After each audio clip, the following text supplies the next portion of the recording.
And what I don't struggle with as much is Apocrypha. So think about that translation, and how we go from the Apocrypha and Dead Sea Scrolls to all the Gnostic texts to the original old versions, and then the New King James versions, and then the NIV.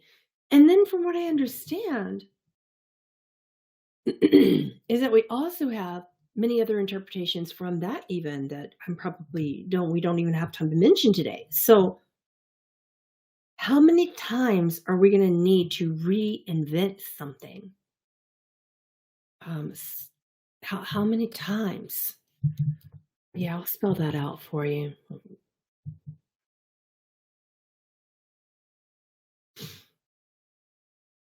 How many times are we thinking that something doesn't suit us, so we have to reinvent it again and again and again in spirituality? And we've done this so often in the past 11,000 years of human life and human experiencing that the words in the modern day spiritual texts have become really empty in a way that doesn't represent how a Buddhist would believe empty is. If you talk to the beautiful late beloved Thich Nhat Hanh, he did not see emptiness in that same way. He saw it as full. But what I mean by empty in this is that there's a void. It's blah. It's blank. I don't mean empty as in neutral, which is probably more of a Course of Miracles meaning, or a Course of Love meaning. Empty would mean just kind of the middle way, neutral, not without opinion. That's not what I mean either. There is an emptiness to much of the modern day spiritual language. I even found that, I'm sorry to say, in A Course in Miracles. It took me many, many reads to fill that up with a grace and to find that grace in it, because it was translated through the filter and mind of a scientist, and it felt like I was reading a technical book being made holy. Deep, deep struggle for this empathic brain. Yeah, the absence of the sacred, it would be one way to describe it, but it's there. It's just that the words, the vocabulary, the language being used is so dry. And it's like trying to replace a swimming pool with sand, and you're telling me to go swim in it and pretend it's water. It's dry. And God forbid you get any of it in your throat, It's yeah. That's a great example. The Lord's Prayer versus the Aramaic version of it, the Aramaic versus the contemporary version of it. So I want you to remember that and apply that to your own thoughts, emotions, and words, because your thoughts and emotions and words are what become your holy life. They translate into sacred action, and that creates a holy life or an empty life. Notice I didn't say holy or unholy. Yeah. I didn't say holy or unholy. I don't want to divide this teaching for you.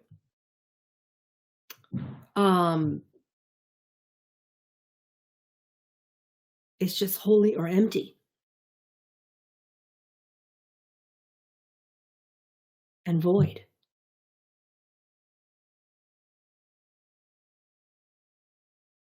And you see this everywhere.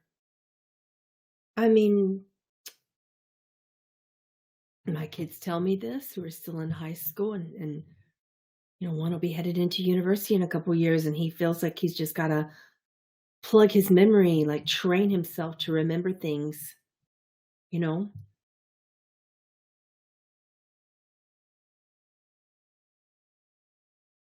And and his things that he feels don't necessarily apply. So again, I don't want to make algebra unholy. I could easily do that because my mindset is not algebraic at all. Whoever added letters to numbers needs a nice flogging. But that's holy to them, okay? You got to find what is holy to you. To me, sound is holy, language is holy. And some may say that metering and measuring and changing your language is a way to flog yourself. And some may feel that way in this teaching. Some may feel that this teaching is a bit of a top-down teaching. But I'm bringing you into the space where you are. And I have to reach you in a way that applies to right where you are. Can't tell you to go to the deep depths of the soul itself because you have forgotten what that word means. And I certainly can't talk about spirit because you have no true examples of it in your creative world, in your external. And you're seeking the true definitions of that everywhere. You're seeking the holy, but you're terrified of the word holy. You're seeking the sacred, but your vocabulary is void of it. So as opposed to starting with trying to meter and measure and monitoring your thoughts, which by the way aren't yours. Thoughts aren't true. They're powerful. But the thoughts that just typically come from the monkey mind, that are just there in the background of your day-to-day life, they aren't true. They come and they go.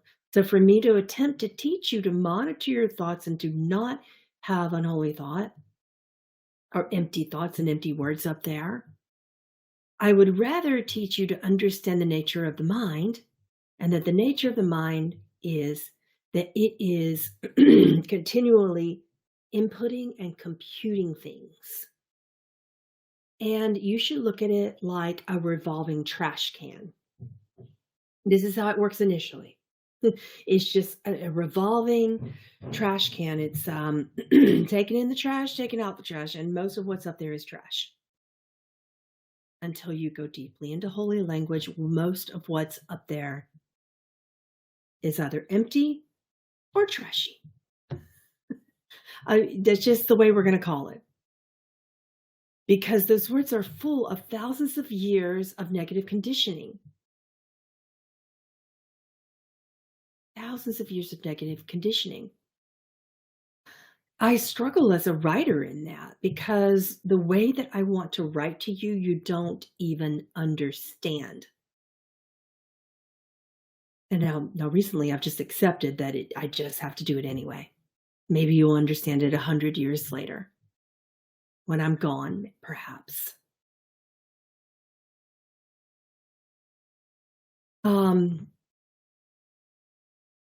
But you need to understand what thoughts are.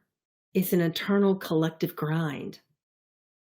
The mind, the human mind, is conditioned to take what it fears and to cycle and recycle it in and out and in and out and in and out all day long. You're not going to make that stop. If it does stop, you have received a miracle. Be blessed. Yeah. Right. It's like from I just got an image of like it's like a holy exorcism. The power of Christ compels you. If your stops thought, you just had one of those moments. See, something has been completely exorcised from your belief system. If you have even 30 seconds of time where your thoughts stop, you can duplicate that and begin to live a holy life. But I digress. The way to purify the thought is to purify the language. If you shift in this top-down teaching, if you begin to shift your language. Your thoughts will naturally follow. Some people say it's the other way around, but in a conditioned mind, you can purify the thoughts by purifying your system, your unique language filter. Can't control the thoughts because, again, they're not yours and they're not true. Conditioned thoughts aren't true. The nature of thought itself is a dream of the collective. It's everyone together. And whatever you see, you're going to compute and pull in and out and attempt to define it. Your ego is going to attempt to define it in a way that is either safe or not. But it doesn't define it in a way that's loving or not. That's just not what the ego is trained to do from the moment you're born. You're trained to be afraid. And then from that point on, you're trained to become egoic and you're trained to be selfish. You're trained to want power. You're trained at that point to survive, and that power means survival. And you've attributed power to money, and we could go on and on and on and on and on. But essentially speaking, we're trained to be ultimately selfish. So, of course, it's going to take great courage, a gentle unfolding, great faith to look upon the truth, which is that our thoughts are trained for selfishness. And if we want to be stuck in the woundology of that forever, we can say, well, that is because of my trauma. That is because of my childhood. That is because of the conditions. That is because of the suffering. And for that, I offer you the teaching of Maitree. Maitree. That is very significant that we feel wounded. But you will forever be practicing self-compassion. That's what Maitree is, the practice of self-compassion. Breathing in that self-compassion, and then eventually moving forth into Tonglen by extending that light and love and compassion into the world itself. It will take me some time to teach that to you, because most people are operating and giving so much power to their wounds that they don't feel capable of extending that compassion to other people, because you're just trying to survive. I hear that so much all the time. I'm just getting by. I'm trying to survive. Most people who come to me say, if I could just get my mortgage paid or make sure that my lights are going to get turned off, then I could do spirituality, right? And that, my friends, is the opposite way to look at it. Because if we don't begin to have enough self-love and self-compassion to be practicing living a holy life daily, to be connecting to our breath, and it doesn't require money. It doesn't even require you becoming a patron. I'm not trying to sell you anything. It takes 30 seconds of proper breathing to calm down your fears, to calm down your anxiety, to heal PTSD. Can you imagine being completely healed of trauma in 30 seconds? I'm not lying to you. All of the greatest Christed masters in this world taught that if you learn to pray and if you learn to breathe, those are the two holy technologies that will transform your thoughts, heal your fears, and then everything else can miraculously shift.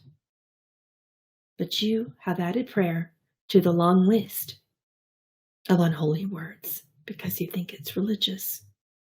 You've done that. I can give you your validation on that. It takes great courage to understand this, that for thousands of years you've been flogged by religion and you don't want a beating anymore. But understand the paradox of this. You turn from improper parenting and pain and feeling lonely to religion. You turn from religion to spirituality, typically New Age in America. You get tired of the painful language that's in New Age, and believe me, there's just as much painful language there as there would be in a religion. Look, and you will find that's not what today's class is about. And then you go and you'll find it anywhere. Maybe you go into Buddhism, but if you're still wounded, you'll be hurt by the nature of the Buddha telling you to love yourself when you feel that you can't. Maybe you go into Hinduism and you feel the great love of all the deities there. But something in you will still be telling you don't receive the love. And some people switch off completely and they say, screw all of this, I'm going to become atheist. And then you turn to science, but then you walk around like a robot. Because that's what makes you feel safe. It's not good, it's not bad, it's not right, it's not wrong. It's just that that's what makes you feel safe. So again, it takes courage to stop being addicted to what makes you feel safe. And what I'm teaching you today will feel like not only jumping off of a plane or skydiving, it'll feel more like wingsuit or base jump work. And we can't do wingsuit or base jump work without fully being trained in it. That would be a disaster for the inner child, for the woundology that's occurring. We need to do this slowly, intentionally, with great awareness, great faith, and gentleness towards the inner child. So we're going to start by understanding how to empty yourself. That is the first step of living a holy life. Does anyone here today understand what emptiness truly means? You Buddhists out there, if you're in class today, please speak up. The paradox is that some people return to religion again as well, because they find safety in that. That's the paradox. You return to what initially wounded you. And I'm not saying that's wrong. The paradox is that one day you'll be so full of grace that you will be able to be in any scenario and find light in it and love within it. You will be able to look upon any being and not judge them for their actions. That is the ultimate goal of living a holy life, is to understand that you are the microcosm, a part of a bigger whole, the macro, and that you can find your place in it versus saying, I need to be the end all, know all to it. I need to be significant in it. You would just say, here's my place in it.